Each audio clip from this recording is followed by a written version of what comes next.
आसवा एक गुरुत्वपूर्ण खबर को ढेंकानाल जिले में मान्यवर विधायकों द्वारा सचेतनता कार्यक्रम अनुष्ठित हो जाइछि। सूचना मुताबक गांधी जयंती उपलक्षे विजु जनता दलर सभापति तथा मुख्यमंत्री श्री नवीन पट्टनायक निर्देश क्रमे प्रत्येक जिले में विधायक और कर्मी माने जिलावासी को अक्टोबर 2 तारिख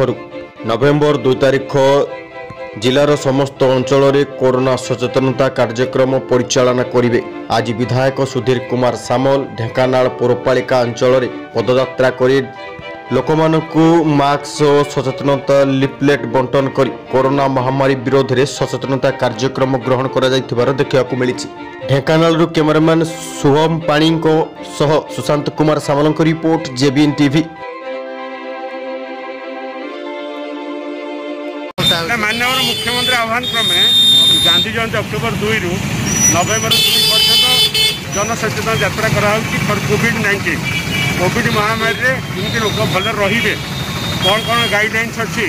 जनसचेतन माध्यम कौन कौन सब बंटा जाउची लोक मानन मास्क बंटन करा लिफलेट माध्यम जनसचेतन करा